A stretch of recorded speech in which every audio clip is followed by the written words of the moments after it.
welcome to Asynt. My name's Martyn Fordham. Today I'm in the car heading to Scotland to meet a customer who has a really interesting sustainability business. Let's go and get a coffee. A reusable mug. It's had around 1,000 coffees in this already. Had my lovely cappuccino, and now to get underway, just got to unplug.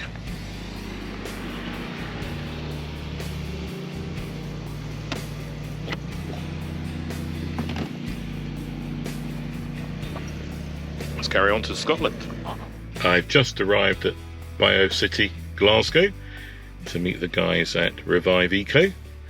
Let's head in and see what we can learn. So I'm now with Scott and Fergus from Revive Eco, and we're going to find out a little bit about what they're doing up here at, what's it called, the site? BioCity. BioCity in Glasgow.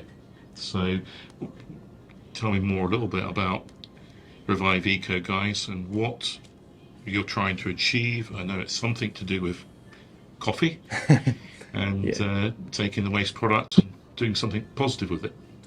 Yeah, absolutely. So Revive is a green biotech company that recycles used coffee grounds that are left behind after making a coffee to create high value chemicals.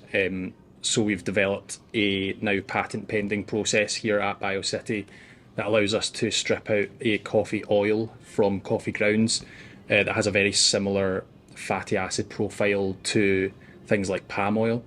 And obviously, I don't think I need to tell you all the negative things that are surrounding palm oil at the moment. So our plan is to create a sustainable, locally sourced alternative to palm oil and its derivatives. So we've already developed a few kind of further processes to take that coffee oil to create things like emulsifiers, surfactants. We've actually started to develop a natural dye from the coffee grounds, so a whole sort of breadth of outputs that just allow us to create the maximum amount of value from what was previously being viewed as a waste. Very good. So what would these oils be used for going forward? Are there certain markets that will really benefit from them? Yeah, so the main focus for us up until now has been predominantly on cosmetics and food and drink.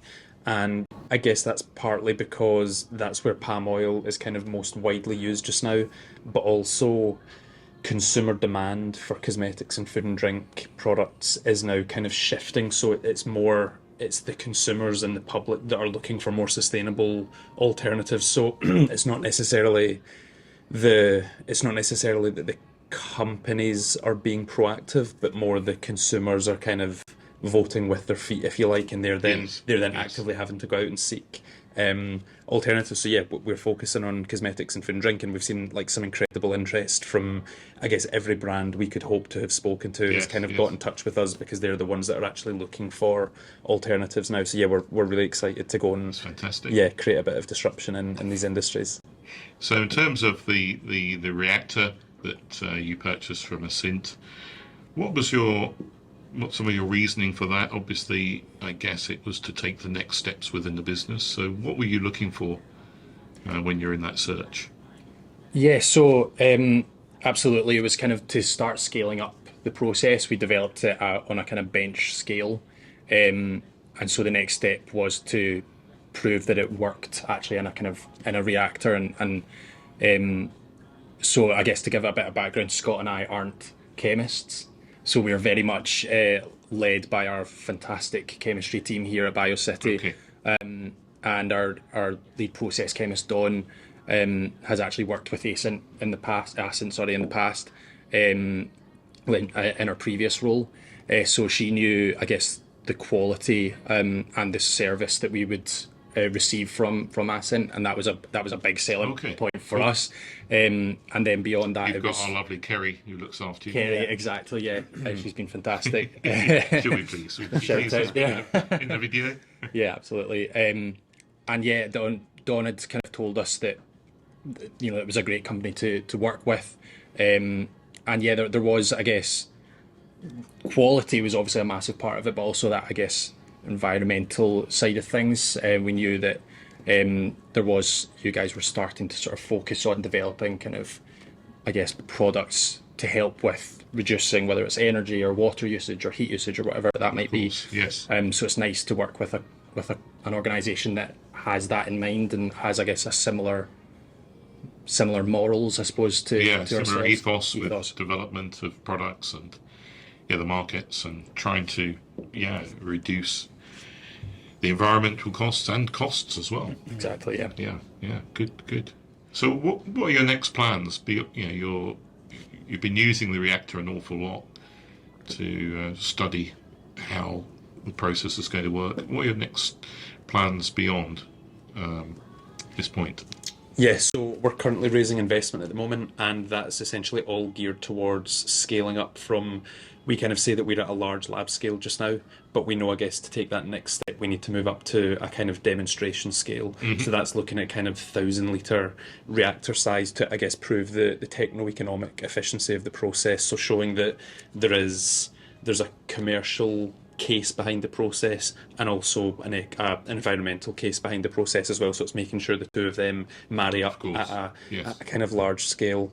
But I think kind of what we're, I guess we're kind of trying to like future proof the business in many ways. So all of the steps we are taking just now, it's not like once we're done with that, we forget about it and we only focus on the scaled up version. Okay. It's very much once we've developed the coffee process at scale, we'll then start to look at other waste streams. So all of the kind of know-how and the IP that we're creating and building up just now, we want to then apply that to other waste streams. So the reactor that we've got in the lab at the moment, that will then hopefully be used to then, I guess, scale up processes to valorize other waste streams in the future. So we're kind of building up that pipeline internally. I guess at the end of the day, you'll always want to be improving your process even once you're in production, you're successfully there. Fine-tuning it and improving it's going to be a regular thing. Absolutely, Anyway, as it is with any chemistry products. Yeah, and I think that's, as well as having that kind of pipeline of new products, having the sort of lab, the 20-litre reactor, and then this sort of demonstration scale facility allows us to optimize the current process and scale that up sort of just continuously rather than trying to make changes at that kind of huge demonstration or commercial scale. We can still sort of tweak it in a lab setting before sending it out to the actual sort of commercial scale facility. Brilliant. Anything else we should know about where Revive Eco's going and what your plans are? Yeah, I think like one of the kind of biggest things for us is we're really driven to kind of create a community. We don't want to become a really insular company and no one knows what we're trying to achieve and no one knows what we're trying to do. So we're very much about, I guess, trying to create a kind of collaborative community, and I think that starts, I guess, with our own supply chain. So obviously looking to work with companies like we've alluded to that have a really similar ethos to us. Something that we're really passionate about is, I guess, educating people, because I think when you look at Revive as a company, you know, so much of the impact we create is at the kind of product end, so the outputs we create and how they can replace, you know, unsustainable materials. But I think there's, you know, a bit of, I guess, education and transparency needed in terms of the process to help us get there. So we've actually, interestingly, just had a life cycle analysis done and independently verified, which shows the kind of tangible impact that our process creates in comparison to create palm oil. Cool. And that's something that's kind of really important to us. And I think that, that transparency is something we would love to just see more of from the wider industry generally, as a means of kind of negating greenwashing. So hopefully we can be at the kind of forefront of that as well. Very good. Thank you. So, would it be possible for us to talk to some of your guys about the reactor and how it's fitted into the laboratory? Absolutely, yeah. Cool. Happy to take you over there.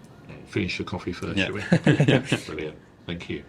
This is Dawn, and she is our senior process chemist here at Revive. She's now going to give a bit of an overview of the reactor in action, showing the coffee grounds being charged into the reactor, and then the next couple of steps of the process. So I'm just going to take you round now to our manufacturing area where the reactor is set up. I will be putting on this mask for the charging of the spent coffee grounds, since these are a respiratory irritant. However, once the reactor is sealed off, we can take these off and have a bit more of a discussion.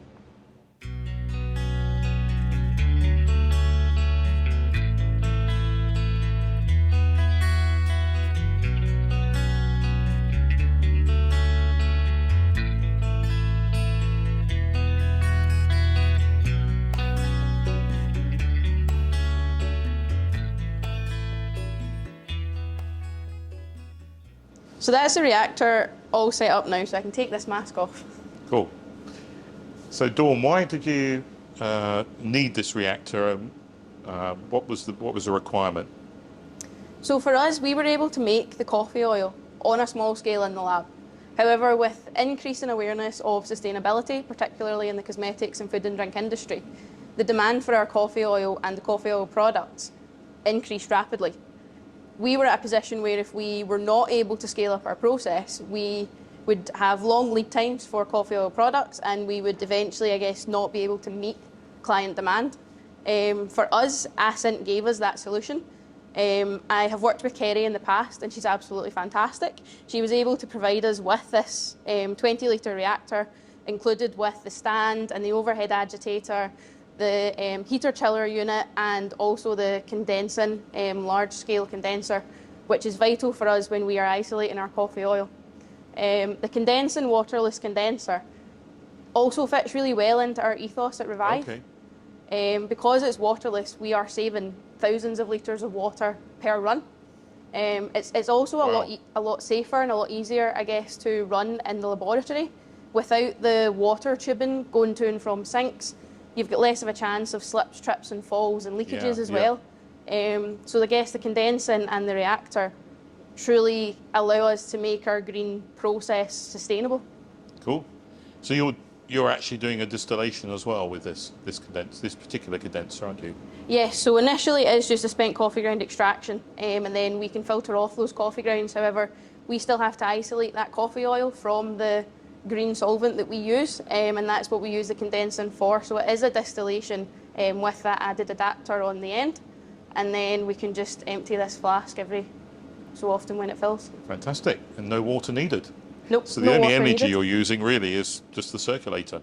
So you have the Ulabo there. Is that for the distillation process? And how do you minimise the energy for the distillation process? So with the Gelabo unit and with this CondenSyn reactor, we were able to just do multiple spent coffee ground extractions and distillations, and over time we're able to minimise the energy required for the isolation of the coffee oil. That's fantastic.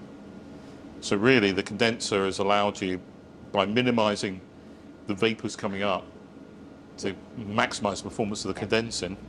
You've also reduced the power consumption as well. As well as the use of water, given that it's Of a course, waterless no condenser. water, less electricity. So it is truly sustainable. Yeah, it's fantastic. Thank you ever so much.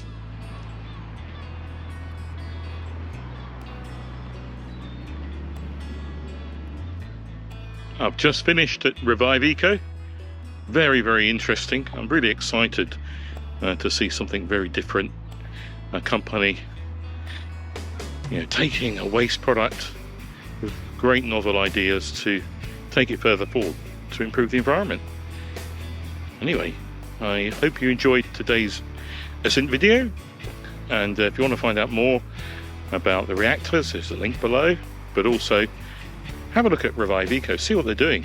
Their website links below as well. Anyway, we'll see you very soon. Bye bye.